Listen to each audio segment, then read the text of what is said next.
All right. So lesson number one is choosing the right market. Okay.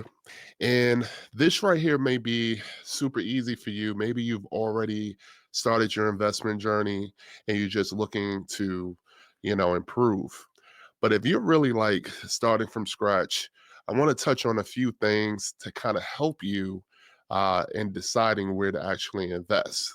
Or, even if you have a market, you might be looking to expand in other areas. So let's talk about it.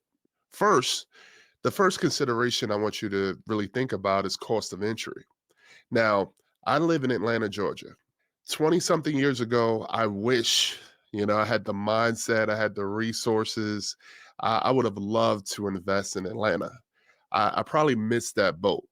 Now, I can invest in Atlanta, but my goals don't match up to where the price point is in Atlanta. So let me break that down. There's two different paths of investing, in my opinion, right? You have your cash flow path, which if you purchase this course, I'm sure you want cash flow, but then you have appreciation. Now, appreciation is simply I'm buying the property in hopes that it actually is worth a whole lot more in the near future, really, because in a distant future, you don't, most of the time people don't want to hold on it too long if you're buying just for appreciation. You typically want to buy it, hold on to it. You're not really worried about how much you're making off of it. If you get a little cash flow, cool, but you're really hoping that the property really takes off in value so you can exit and get your money back. That's a strategy that makes a lot of sense for some people, but it's not my strategy, right? My strategy is cash flow. I want to buy a property. I want to have the mortgage or whatever expenses included be nowhere near what I'm charging for the rent so that that net difference is my cash flow. So that's the difference, right? So cost of entry for cash flow markets are typically a whole lot lower. So I live in Atlanta, but this is an appreciation market now. I invest in Cleveland. And if you purchase this program, I'm sure you know that because the Cleveland Market Blueprint is included for free. Cleveland is an area at the time of this video that I literally can, probably buy a comparable home for probably a third of the price or even a quarter of the price that I could in my local market of Atlanta. And I'm originally from New York, so I've only lived in appreciation, high entry point markets. So this is another example for someone who's looking for a market that don't be constrained to where you live. Don't. I have a lot of students that live in California, and by all means, you definitely need to look outside of California if you're wanting cash flow because those markets are just so expensive. So cost of entry is going to be huge, right?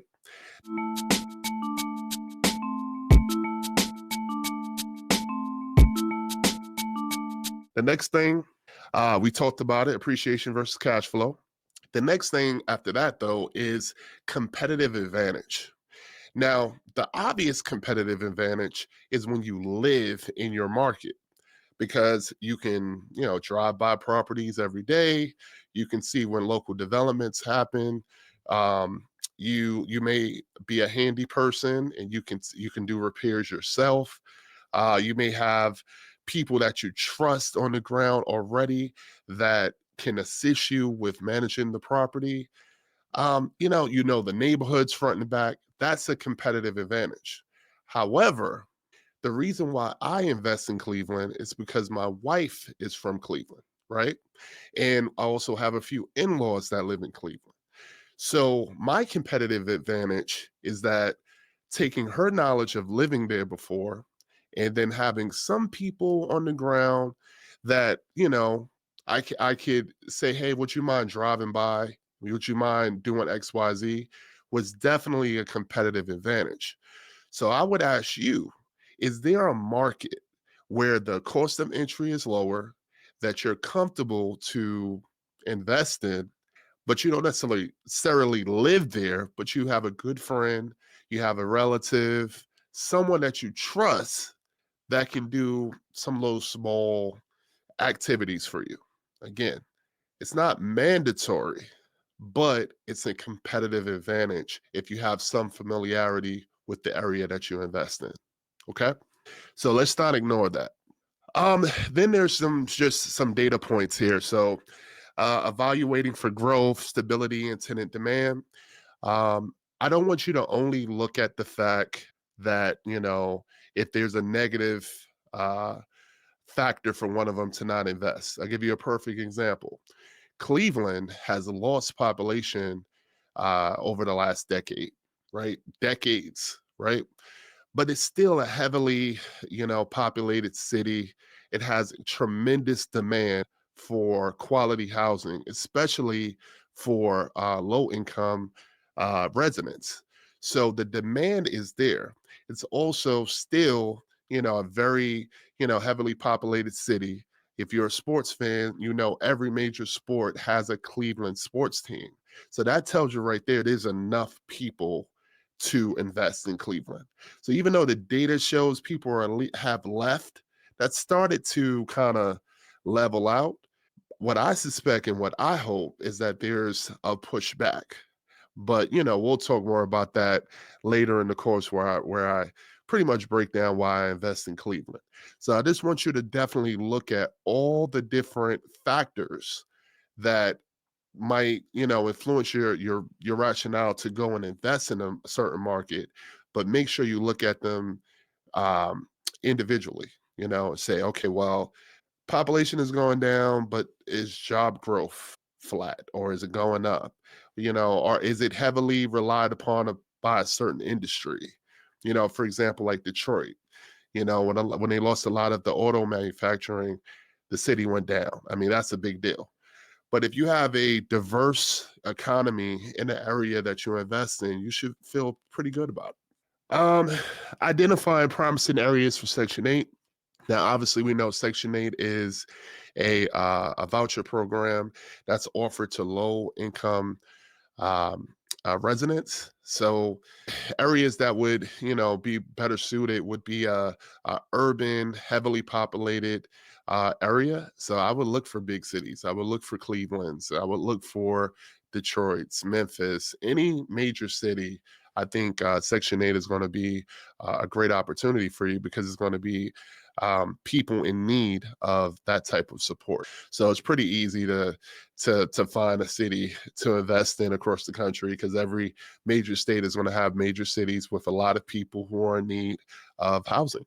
So that's pretty easy.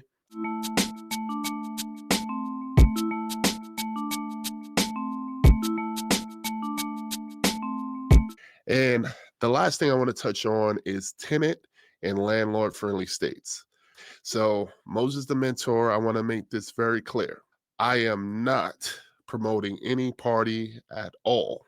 I am nonpartisan. I love Democrats, Republicans. I love all shades of people. I love all ethnicities.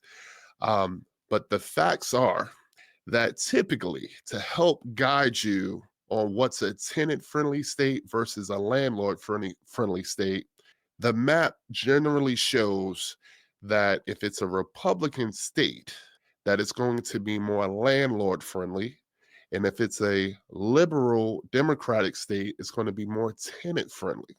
Now, I got into this business because I want to help people with quality housing. But at the same time, I'm a business, I'm a for profit business. I expect my rent, I expect people to take good care of my property. And if someone doesn't, as long as I'm within my lease parameters, I would expect a government to help me remove that person from the property.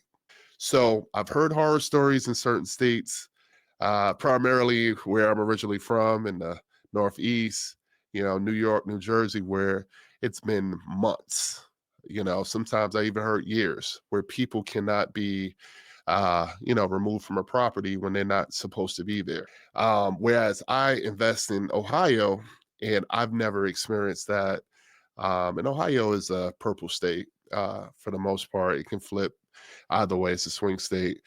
Ohio's good. I've heard great things about Texas. I live in Georgia. I know that Georgia doesn't play when it comes to tenants who don't pay or um, don't follow the rules. So I would just say, make sure you understand, um, the tenant guidelines of your local state. And as a general rule, to just look at that and say, hey, if I want to invest in a landlord friendly state, I would say look at one that is typically a Republican state. All right. But again, this is no endorsement of a party. This is all about data points when it comes to you being successful in rental property investing. So I hope this makes sense. Again, this is lesson one. Look forward to, going through each lesson with you. And if you have any questions, do not hesitate. Email me at info@mosesthementor.com. All right, let's go.